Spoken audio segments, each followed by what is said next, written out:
ಪ್ರಕೃತಿಯ ಕೊಡುಗೆ, ಆಯುರ್ವೇದ ಗಿಡಮೂಲಿಕೆಗಳ ಶಕ್ತಿ, ಅತ್ಯಾಧುನಿಕ ತಂತ್ರಜ್ಞಾನ, ಪಾರಂಪರಿಕ ವೈದ್ಯರು ಹಾಗೂ ವಿಜ್ಞಾನಿಗಳ ಸಂಯೋಜನೆಯಿಂದ ತಯಾರಾದ ಅಮೃತ್ನೋನಿ ಆರ್ಥೋ ಪ್ಲಸ್ ಮಂಡಿ ನೋವು, ಸೊಂಟ ನೋವು, ಬೆನ್ನು ನೋವಿಗೆ ಹೆಚ್ಚು ಪರಿಣಾಮಕಾರಿ ದಿವ್ಯೌಷಧವಾಗಿದೆ. ಇಂದು ಲಕ್ಷಾಂತರ ಜನರು ಆರ್ಥೋ ಪ್ಲಸ್ ಬಳಸಿ ನೋವು ರಹಿತ ಜೀವನವನ್ನು ನಡೆಸುತ್ತಿದ್ದಾರೆ. ಬಂಧುಗಳೇ ನಮಸ್ಕಾರ, ಹೇಗಿದ್ರೆ ನೀವೆಲ್ಲರೂ? ನಾನು ಸುಬ್ರಹ್ಮಣ್ಯ ಎಸ್ ಹಂಡಿಗೆ. ಬಂಧುಗಳೇ, ಮೊನ್ನೆ ತಾನೇ ಸುಪ್ರೀಂ ಕೋರ್ಟ್ ನೀಡಿದಂಥ ಒಂದು ತೀರ್ಪು ಇದೀಗ ಇಡೀ ದೇಶದ ಗಮನ ಸೆಳೆತಾ ಇದೆ, ಸಾಕಷ್ಟು ಚರ್ಚೆಗೂ ಕೂಡ ಗ್ರಾಸವಾಗಿದೆ. ಬಂಧುಗಳೇ, ಇಲ್ಲಿಯವರೆಗೆ ಸಾಕಷ್ಟು ಮಂದಿ ಬೇರೆ ಬೇರೆ ಕಾರಣಗಳನ್ನು ನೀಡಿ ದಯಾಮರಣಕ್ಕೋಸ್ಕರ ಅರ್ಜಿಯನ್ನು ಸಲ್ಲಿಸಿದ್ದಾರೆ, ಕಾನೂನು ಹೋರಾಟವನ್ನು ಕೂಡ ಮಾಡಿದ್ದಾರೆ, ಸುದೀರ್ಘವಾದಂಥ ಕಾನೂನು ಸಂಘರ್ಷವೂ ಕೂಡ ನಡೆದಿದೆ. ಆದರೆ ಇಲ್ಲಿಯವರೆಗೂ ಕೂಡ ಯಾರಿಗೂ ದಯಾಮರಣಕ್ಕೆ ಅವಕಾಶ ಸಿಕ್ಕಿರಲಿಲ್ಲ. ಕೋರ್ಟ್ ಬೇರೆ ಬೇರೆ ಕಾರಣಗಳನ್ನು ನೀಡಿ ಅಂತಹ ಅರ್ಜಿಯನ್ನು ತಿರಸ್ಕರಿಸ್ತಾ ಇತ್ತು. ಆದರೆ ಇದೀಗ ಓರ್ವ ವ್ಯಕ್ತಿಗೆ ಕೋರ್ಟ್ ದಯಾಮರಣಕ್ಕೆ ಅವಕಾಶವನ್ನ ಮಾಡಿಕೊಟ್ಟಿದೆ. ಪ್ರಪ್ರಥಮ ಅಂತ ಕರೆಸಿಕೊಳ್ತಾ ಇದೆ ಈ ಪ್ರಕರಣ. ಆ ಕಾರಣಕ್ಕಾಗಿ ಇದೀಗ ಅದು ದೇಶದ ಗಮನವನ್ನು ಸೆಳೆತಾ ಇದೆ. ಹಾಗಾದ್ರೆ ಈ ರೀತಿಯಾಗಿ ದಯಾಮರಣಕ್ಕೆ ಯಾರಿಗೆ ಅವಕಾಶವನ್ನ ಮಾಡಿಕೊಟ್ಟಿದ್ದು, ಯಾವ ಕಾರಣಕ್ಕಾಗಿ, ಜೊತೆಗೆ ಆತನ ಪೋಷಕರ ಕಾನೂನು ಹೋರಾಟ ಯಾವ ರೀತಿಯಾಗಿತ್ತು, ಹಾಗೆ ಪೋಷಕರ ಮಗನ ಸಾವನ್ನ ಬಯಸುವಂತಹ ಪರಿಸ್ಥಿತಿ ಯಾವ ರೀತಿಯಾಗಿ ನಿರ್ಮಾಣ ಆಗಿತ್ತು, ಒಂದಷ್ಟು ವಿವರವನ್ನ ಈ ವಿಡಿಯೋದಲ್ಲಿ ಗಮನಿಸ್ತಾ ಹೋಗೋಣ. ಬಂಧುಗಳೇ, ಆ ಯುವಕನ ಹೆಸರು ಹರೀಶ್ ರಾಣಾ ಅಂತ ಹೇಳಿ. ವಯಸ್ಸು ಈಗ 31ರಿಂದ 32ರ ಆಸುಪಾಸು. ಆತ ಬರೀ 32ರ ವಯಸ್ಸಿಗೆ ಇದೀಗ ಸಾಯುವಂತ ಪರಿಸ್ಥಿತಿ ಎದುರಾಗಿಬಿಟ್ಟಿದೆ. ಬಂಧುಗಳೇ, ಆತನ ಪೋಷಕರ ಪರಿಸ್ಥಿತಿಯನ್ನಂತೂ ನಾವು ಊಹೆ ಮಾಡಿಕೊಳ್ಳೋದಕ್ಕೂ ಕೂಡ ಸಾಧ್ಯ ಆಗ್ತಾ ಇಲ್ಲ. ನೋಡಿ, ಪೋಷಕರೇ ಮಗನ ಸಾವನ್ನ ಬಯಸುವಂತ ಸ್ಥಿತಿ ನಿರ್ಮಾಣ ಆಗೋದಿದೆಯಲ್ಲ, ಅದಕ್ಕಿಂತ ನರಕ, ಅದಕ್ಕಿಂತ ಸಂಕಟ ನನ್ನ ಪ್ರಕಾರ ಇನ್ಯಾವುದೂ ಕೂಡ ಇಲ್ಲ. ಅದರ ಪೋಷಕರಿಗೆ ಅದು ಅನಿವಾರ್ಯವೂ ಕೂಡ ಆಗಿತ್ತು. ಹಾಗಾದರೆ ಹರೀಶ್ ರಾಣಾಗೆ ಏನಾಗಿದ್ದು, ಮುಂಚೆ ಆತ ಹೇಗಿದ್ದ ಅನ್ನುವಂಥ ವಿವರವನ್ನು ಗಮನಿಸ್ತಾ ಹೋಗೋದಾದ್ರೆ, ಬಂಧುಗಳೇ, ಇವರೆಲ್ಲರೂ ಕೂಡ ಮೂಲತಃ ಅಂದ್ರೆ ಹರೀಶ್ ರಾಣಾ ಹಾಗೆ ಪೋಷಕರು ಉತ್ತರ ಪ್ರದೇಶದ ಗಾಜಿಯಾಬಾದ್ ಭಾಗದವರು. ತಂದೆ ತಾಯಿ ರಸ್ತೆ ಬದಿಯಲ್ಲಿ ಸ್ಯಾಂಡ್ವಿಚ್ ಅನ್ನ ಮಾರಿ ಜೀವನವನ್ನ ಸಾಗಿಸ್ತಾ ಇದ್ರು. ಹೇಳಿಕೊಳ್ಳುವಷ್ಟರ ಮಟ್ಟಿಗೆ ಆರ್ಥಿಕವಾಗಿ ಸಬಲವಾಗಿದ್ದಂಥ ಕುಟುಂಬ ಅಲ್ಲ, ಒಂದು ನಾರ್ಮಲ್ ಆಗಿರುವಂಥ ಲೈಫನ್ನ ಲೀಡ್ ಮಾಡ್ತಾ ಇದ್ರು. ಆದರೆ ತಂದೆ ತಾಯಿ ಇಬ್ಬರು ಕೂಡ ಮಗನ ಬಗ್ಗೆ ಕನಸನ್ನ ಕಂಡಿದ್ರು. ಮಗನ ಭವಿಷ್ಯವನ್ನು ರೂಪಿಸೋದಿಕ್ಕೆ ತಂದೆ ತಾಯಿ ವಿಪರೀತವಾದಂಥ ಶ್ರಮವನ್ನು ಹಾಕ್ತಾ ಇದ್ರು. ರಸ್ತೆ ಬದಿಯಲ್ಲಿ ಸ್ಯಾಂಡ್ವಿಚ್ ಮಾರಿ ಅದರಿಂದ ಬಂದ ಹಣದಲ್ಲಿ ಮಗನಿಗೆ ಒಳ್ಳೆ ಎಜುಕೇಶನ್ ಅನ್ನು ಕೊಡಿಸ್ತಾ ಇದ್ರು. ಮಗನ ಬದುಕು ಅದ್ಭುತವಾಗಿ ಇರಲಿ ಎನ್ನುವಂಥ ಕಾರಣಕ್ಕಾಗಿ ಅಷ್ಟು ಮಗನ ಬಗ್ಗೆ ಕನಸನ್ನ ಕಂಡಿದ್ರು. ಆ ಕಾರಣಕ್ಕಾಗಿ ಮಗ ಕೂಡ ಬಹಳ ಚೆನ್ನಾಗಿ ಓದ್ತಾ ಇದ್ದ. ಹರೀಶ್ ರಾಣಾ ಪಂಜಾಬ್ನ ಒಂದು ವಿವಿಯಲ್ಲಿ ಸಿವಿಲ್ ಇಂಜಿನಿಯರಿಂಗ್ ಅನ್ನ ಮಾಡ್ತಾ ಇದ್ದ ಆತ. ಮೊಹಾಲಿಯ PG ಒಂದರಲ್ಲಿ ಆತ ವಾಸವನ್ನ ಮಾಡ್ತಾ ಇದ್ದ. ಆತ ಓದಿನಲ್ಲಿ ಬಹಳ ಮುಂದಿದ್ದಂತಹ ಯುವಕ, ಜೊತೆಗೆ ಫುಟ್ಬಾಲ್ ಪ್ಲೇಯರ್ ಕೂಡ ಆಗಿದ್ದ. ಸ್ಫುರದ್ರೂಪಿ, ತುಂಬಾನೇ ಆಕ್ಟಿವ್ ಆಗಿದ್ದಂತಹ ವ್ಯಕ್ತಿ. ಯಾವುದೇ ರೀತಿಯಲ್ಲೂ ಕೂಡ ಸಮಸ್ಯೆ ಇರಲಿಲ್ಲ. ಆತನ ಎಜುಕೇಶನ್ ಎಲ್ಲವೂ ಕೂಡ ನಾರ್ಮಲ್ ಆಗಿ ನಡೀತಾ ಇತ್ತು. ಆದರೆ ಬದುಕು ನಾವು ಅಂದುಕೊಂಡ ಹಾಗೆ ಇರೋದಿಲ್ವಲ್ಲ. 2013ರ ಒಂದು ಘಟನೆ ಆ ಕುಟುಂಬದ ಕನಸನ್ನ ಸಂಪೂರ್ಣವಾಗಿ ಛಿದ್ರ ಮಾಡಿಬಿಡುತ್ತೆ. ಆತನ PGಯ 4ನೇ ಮಹಡಿಯಿಂದ ಆತ ಆಯತಪ್ಪಿ ಕೆಳಗಡೆ ಬಿದ್ದು ಬಿಡ್ತಾನೆ. ಕೆಳಗಡೆ ಬೀಳ್ತಾ ಇದ್ದ ಹಾಗೆ ತಲೆಗೆ, ಕೈಕಾಲಿಗೆ ಎಲ್ಲ ಕಡೆಗೂ ಕೂಡ ಗಂಭೀರವಾದಂಥ ಪೆಟ್ಟಾಗುತ್ತೆ.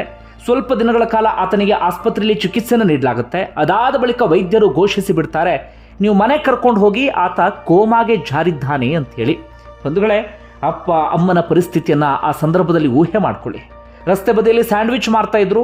ಆದರೆ ನಮ್ಮ ಮಗನಿಗೆ ಇಂತಹ ಪರಿಸ್ಥಿತಿ ಬರಬಾರ್ದು, ಅಥವಾ ಮಗ ಬಹಳ ಚೆನ್ನಾಗಿರಬೇಕು ಅಂತ ಹೇಳಿ ಸಾಲ ಸೋಲವನ್ನು ಮಾಡಿ ಬಹಳ ಕಷ್ಟಪಟ್ಟು ದುಡಿದು ಆತನಿಗೆ ಸಿವಿಲ್ ಇಂಜಿನಿಯರಿಂಗ್ ಅನ್ನ ಮಾಡಿಸ್ತಾ ಇದ್ರು. ಆತನು ಕೂಡ ತುಂಬಾನೇ ಆಕ್ಟಿವ್ ಆಗಿದ್ದಂಥ ಹುಡುಗ. ಆಗ ಆತನ ವಯಸ್ಸು 20ರಿಂದ 21ರ ಆಸುಪಾಸಷ್ಟೇ. ಆ ವಯಸ್ಸಿನಲ್ಲಿ ಕೆಳಗಡೆ ಬಿದ್ದು ಆತ ಕೋಮಾಗೆ ಜಾರ್ತಾನೆ ಅಂದ್ರೆ ಅಪ್ಪ ಅಮ್ಮನಿಗೆ ಆಗುವಂಥ ಸಂಕಟ, ನೋವಿದೆಯಲ್ಲ, ನಾನು ಮತ್ತೆ ಹೇಳ್ತಾ ಇದ್ದೇನೆ, ಅದನ್ನು ಇಮ್ಯಾಜಿನ್ ಮಾಡಿಕೊಳ್ಳೋದಕ್ಕೂ ಕೂಡ ಸಾಧ್ಯ ಆಗೋದಿಲ್ಲ. ಅಲ್ಲಿಂದ ಅಪ್ಪ ಅಮ್ಮನದ್ದು ಇನ್ನೊಂದು ರೀತಿಯಾದಂಥ ಹೋರಾಟ ಆರಂಭ ಆಗಿಬಿಡುತ್ತೆ. ಆತನ ಪರಿಸ್ಥಿತಿ ಹೇಗಿತ್ತು ಅಂದರೆ, ಹರೀಶ್ ರಾಣಾ ಸಂಪೂರ್ಣವಾಗಿ ನೆನಪನ್ನು ಕಳ್ಕೊಂಡಿರ್ತಾನೆ. ಪ್ರಜ್ಞೆಯೂ ಕೂಡ ಇರೋದಿಲ್ಲ. ಕೇವಲ ಹಾರ್ಟ್ ಬೀಟ್ ಅಥವಾ ಆತನ ಜೀವ ಉಳಿಯೋದಕ್ಕೆ ಏನೇನು ಬೇಕು ಅಂಥದ್ದು ಮಾತ್ರ ಆತನ ದೇಹದಲ್ಲಿ ವರ್ಕ್ ಆಗ್ತಾ ಇರುತ್ತೆ. ಇನ್ನುಳಿದಂತೆ ಆತ ಸಂಪೂರ್ಣವಾಗಿ ಕೋಮಾಗೆ ಜಾರಿ ಇರ್ತಾನೆ. ಅಲ್ಲಿಂದ ಅಪ್ಪ ಅಮ್ಮ ಮಗನನ್ನ ಉಳಿಸಿಕೊಳ್ಳೋದಿಕ್ಕೆ ಏನೇನು ಹೋರಾಟವನ್ನ ಮಾಡಬೇಕು ಎಲ್ಲ ರೀತಿಯಾದಂಥ ಹೋರಾಟವನ್ನು ಕೂಡ ಆರಂಭಿಸಿ ಬಿಡ್ತಾರೆ. ಆತನಿಗೆ ಈ ಕೊಳವೆಯ ಮೂಲಕ ಪೋಷಕಾಂಶಯುಕ್ತವಾದಂಥ ಆಹಾರವನ್ನು ನೀಡಲಾಗ್ತಾ ಇತ್ತು. ಇನ್ನು ಅಪ್ಪ ಅಮ್ಮ ಮೊದಲೇ ಬಡತನದಲ್ಲಿ ಜೀವನವನ್ನು ಸಾಗಿಸ್ತಾ ಇದ್ರು. ಅಂಥದ್ರಲ್ಲಿ ಮಗ ಕಂಪ್ಲೀಟ್ ಆಗಿ ಬೆಡ್ ಮೇಲೆ ಮಲಗಿದ್ದಂಥ ಸಂದರ್ಭದಲ್ಲಿ, ಅದರಲ್ಲೂ ಕೂಡ ಕೋಮಾ ಸ್ಥಿತಿಯಲ್ಲಿ ಇದ್ದಾಗ ಅವ್ರು ಏನೇನು ಮಾಡಿರಬೇಡ ಅನ್ನೋದನ್ನು ನೀವು ಯೋಚನೆ ಮಾಡಿ. ಮೊದಲಿಗೆ ಅವರು ಈ ವೈದ್ಯಕೀಯ ವೆಚ್ಚ ಇತ್ತಲ್ಲ, ಅದು ವಿಪರೀತ ಆಗಿಬಿಡುತ್ತೆ. ಅವರಿಗೆ ಎಷ್ಟು ಹಣವನ್ನು ಸುರಿಯೋದಕ್ಕೆ ಸಾಧ್ಯವೋ ದುಡಿದು ಅಥವಾ ಸಾಲ ಮಾಡಿ ಅಷ್ಟು ಹಣವನ್ನು ಆಸ್ಪತ್ರೆಗೆ ನಿರಂತರವಾಗಿ ಸುರಿತಾರೆ. ಮತ್ತೊಂದು ಮಗನನ್ನ ಬಿಟ್ಟು ಅವರೆಲ್ಲೂ ಕೂಡ ಹೋಗಲಾಗದಂಥ ಪರಿಸ್ಥಿತಿ. ಹೀಗಾಗಿ ಹಗಲು ರಾತ್ರಿ ಎನ್ನದೆ ಮಗನಿಗೋಸ್ಕರ ಕಾಯ್ತಾನೆ ಇರ್ತಾರೆ. 6 ತಿಂಗಳಾಗತ್ತೆ, 1 ವರ್ಷ ಆಗುತ್ತೆ, 1.5 ವರ್ಷ ಆಗುತ್ತೆ, 2 ವರ್ಷ ಆಗುತ್ತೆ. ವೈದ್ಯರು ಒಮ್ಮೊಮ್ಮೆ ಹೇಳ್ತಾರೆ ಇಲ್ಲ ಆತ ಮತ್ತೆ ವಾಪಸ್ ಬರೋದಕ್ಕೆ ಸಾಧ್ಯವೇ ಇಲ್ಲ ಅಂತ ಹೇಳಿ. ಇನ್ನೊಮ್ಮೆ ಹೇಳ್ತಾರೆ ನೀವು ಮಾಡುವಂಥ ಪ್ರಯತ್ನವನ್ನು ಮಾಡಿ, ಏನಾದರೂ ಒಂದು ಮ್ಯಾಜಿಕ್ ಆಗಬಹುದು ಅಥವಾ ಪವಾಡ ಆಗಬಹುದು, ಆತ ಕಮ್ಬ್ಯಾಕ್ ಮಾಡಬಹುದು ಬದುಕಿನಲ್ಲಿ ಎನ್ನುವಂಥ ರೀತಿಯಲ್ಲಿ. ಹೀಗಾಗಿ ಅವರು ವರ್ಷಗಳು ಉರುಳ್ತಾನೆ ಇರ್ತವೆ, ಅವರು ಖರ್ಚು ಮಾಡ್ತಾನೆ ಇರ್ತಾರೆ. ಮಗನಿಗೋಸ್ಕರ ಏನೆಲ್ಲ ಸೇವೆಯನ್ನು ಸಲ್ಲಿಸಬೇಕು ಆ ಎಲ್ಲ ಸೇವೆಯನ್ನು ಕೂಡ ಸಲ್ಲಿಸ್ತಾನೆ ಇರ್ತಾರೆ. ಹಗಲು ರಾತ್ರಿ ಅನ್ನೋದೇ ಕಣ್ಣಲ್ಲಿ ಕಣ್ಣಿಟ್ಟು ಆತನ ನೋಡ್ಕೊಳ್ತಾರೆ. ಆದರೆ ವರ್ಷಗಳು ಜಾರ್ತಾ ಇದ್ವೇ ಹೊರತಾಗಿ ಅವರಿಗೊಂದು ಸಣ್ಣ ಭರವಸೆ ಆಗಲಿ ಅಥವಾ ಸಣ್ಣ ನಂಬಿಕೆ ಆಗಲಿ ಹುಟ್ಟುವಂಥ ಯಾವ ಇನ್ಸಿಡೆಂಟ್ ಕೂಡ ನಡೆಯೋದೇ ಇಲ್ಲ. ಅಂದರೆ ಆತ ಚೇತರಿಸ್ಕೊಳ್ತಿದ್ದಾನೆ, ಆತ ಕಂಬ್ಯಾಕ್ ಮಾಡಬಹುದು ಎನ್ನುವಂಥ ಯಾವ ಲಕ್ಷಣಗಳು ಕೂಡ ಕಾಣೋದಿಲ್ಲ. ಹೀಗೆ ವರ್ಷಗಳು ಉರುಳ್ತಾ ಉರುಳ್ತಾ ಉರುಳ್ತಾ ಉರುಳ್ತಾ ಕೊನೆಗೆ ಎಲ್ಲಿಗೆ ಬಂದುಬಿಡುತ್ತೆ ಅಂದರೆ 2023-24 ಅವಧಿಗೆ ಬಂದುಬಿಡುತ್ತೆ.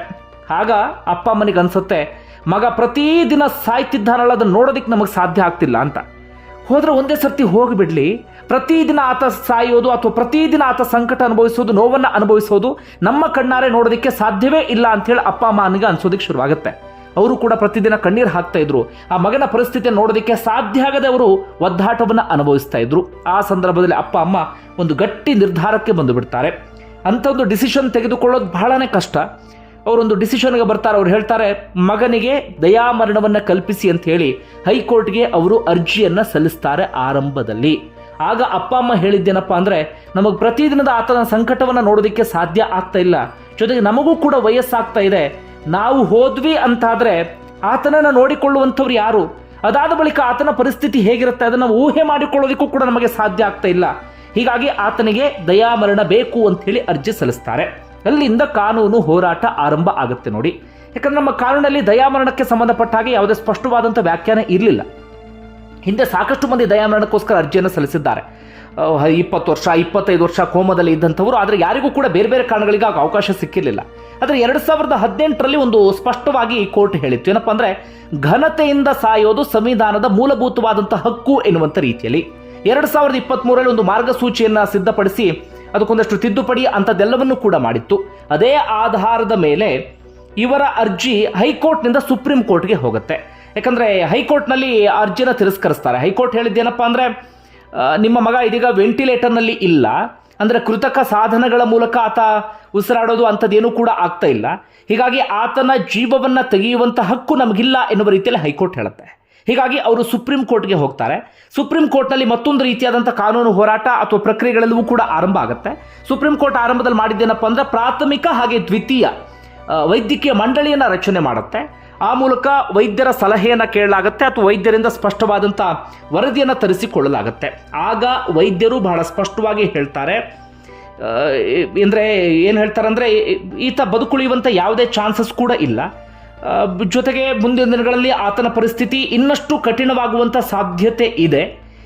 ಈ ಕಾರಣಕ್ಕಾಗಿ ದಯಾಮರಣಕ್ಕೆ ಈ ಪ್ರಕರಣ ಸೂಕ್ತ ಎನ್ನುವ ರೀತಿಯಲ್ಲಿ ಆ ವೈದ್ಯರ ವರದಿ ಬರುತ್ತೆ. ಅಂತಿಮವಾಗಿ ಸುಪ್ರೀಂ ಕೋರ್ಟ್ ಅದೇ ವರದಿಯ ಆಧಾರದ ಮೇಲೆ ತೀರ್ಪನ್ನು ಕೊಡುತ್ತೆ. ಆ ಸಂದರ್ಭದಲ್ಲಿ ಸುಪ್ರೀಂ ಕೋರ್ಟ್ ಕೂಡ ಭಾವುಕ ಆಗುತ್ತೆ. ಜಡ್ಜ್ಗಳು ಕೂಡ ಅದೇ ಮಾತನ್ನು ಹೇಳ್ತಾರೆ, ಅಪ್ಪ ಅಮ್ಮ ಮಗನ ಸಾವನ್ನು ಇಲ್ಲಿ ಬಯಸ್ತಾ ಇಲ್ಲ, ಮಗನನ್ನು ಉಳಿಸ್ಕೊಳ್ಳೋದಕ್ಕೆ ಎಲ್ಲ ಪ್ರಯತ್ನವನ್ನು ಕೂಡ ಪಟ್ಟಿದ್ದಾರೆ. ಮಗನಿಗೆ ಯಾವ ರೀತಿಯಾಗಿ ಪ್ರೀತಿಯನ್ನು ಕೊಡಬೇಕು ಎಲ್ಲ ಪ್ರೀತಿಯನ್ನು ಕೂಡ ಕೊಟ್ಟಿದ್ದಾರೆ.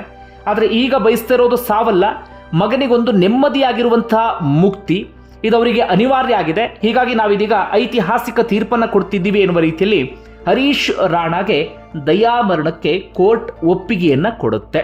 ಈಗ ಮುಂದಿನ ಪ್ರಕ್ರಿಯೆಗಳು ಹೇಗೆ ಅಂತಾದರೆ, ಈಗ ಹರೀಶ್ ರಾಣಾರನ್ನ ಏಮ್ಸ್ ಆಸ್ಪತ್ರೆಗೆ ದಾಖಲಿಸಲಾಗಿದೆ. ಅಲ್ಲಿ ಆತನಿಗೆ ಕೃತಕವಾಗಿ ಅಂದರೆ ಆಹಾರವನ್ನು ಕೊಳವೆ ಮೂಲಕ ಕೊಡ್ತಾ ಇದ್ರಲ್ಲ ಅದನ್ನು ನಿಲ್ಲಿಸಲಾಗುತ್ತೆ. ವೆಂಟಿಲೇಟರ್ನಲ್ಲಿ ಇದ್ದರೆ ಅದನ್ನು ಕೂಡ ತೆಗೆಯಲಾಗುತ್ತೆ. ಈ ರೀತಿಯಾಗಿ ಪರೋಕ್ಷವಾದಂಥ ಸಾವನ್ನು ನೀಡಲಾಗುತ್ತೆ. 2 ರೀತಿಯಲ್ಲಿ ದಯಾಮರಣ ಇರುತ್ತೆ. ಒಂದು ಈ ಚುಚ್ಚುಮದ್ದುಗಳನ್ನು ಕೊಟ್ಟು ಪ್ರಾಣವನ್ನು ತೆಗೆಯೋದು, ಅದು ನಮ್ಮ ದೇಶದಲ್ಲಿ ನಿಷಿದ್ಧ. ಇನ್ನೊಂದು ಈ ರೀತಿಯಾಗಿ ಕೃತಕ ಸಾಧನಗಳನ್ನು ಯಾವುದಾದ್ರೂ ಅಳವಡಿಸಿದ್ರೆ ಅದನ್ನು ತೆಗೆದು ಪರೋಕ್ಷವಾಗಿ ಸಾವನ್ನು ನೀಡೋದು. ಹರೀಶ್ ರಾಣಾಗೂ ಕೂಡ ಇದೀಗ ಪರೋಕ್ಷವಾದಂಥ ದಯಾಮರಣ ಅಥವಾ ಈ ರೀತಿಯಾದಂಥ ಸಾವನ್ನು ಇದೀಗ ನೀಡಲಾಗ್ತಾ ಇದೆ. ಅಪ್ಪ ಅಮ್ಮನ ಬಗ್ಗೆನೇ ನಾನು ಮತ್ತೆ ಮತ್ತೆ ಹೇಳ್ತಾ ಇರೋದು, ಆ ಸಂದರ್ಭದಲ್ಲಿ ಅದು ಎಂಥ ಸಂಕಟವನ್ನು ಅನುಭವಿಸ್ತಾರೋ ನಮಗಂತೂ ಅದನ್ನು ಯಾವ ಕಾರಣಕ್ಕೂ ಇಮ್ಯಾಜಿನ್ ಮಾಡಿಕೊಳ್ಳೋದಕ್ಕೂ ಕೂಡ ಸಾಧ್ಯ ಆಗೋದಿಲ್ಲ. ಇದು ಹರೀಶ್ ರಾಣಾ ಪ್ರಕರಣ. ಇದೊಂದು ರೀತಿಯಲ್ಲಿ ಭಾರತ ನ್ಯಾಯಾಂಗ ಪ್ರಕ್ರಿಯೆಯ ಮೈಲಿಗಲ್ಲು ಎನ್ನುವ ರೀತಿಯಲ್ಲೂ ಕೂಡ ಕರೆಸ್ಕೊಳ್ತಾ ಇದೆ. ಬಂಧುಗಳೇ, ನಿಮ್ಗೆ ಏನಿಸ್ತದೆ ಕಮೆಂಟ್ ಬಾಕ್ಸಲ್ಲಿ ಮೆನ್ಷನ್ ಮಾಡಿ. ಧನ್ಯವಾದ ವಿಡಿಯೋ ನೋಡಿದ್ದಕ್ಕಾಗಿ.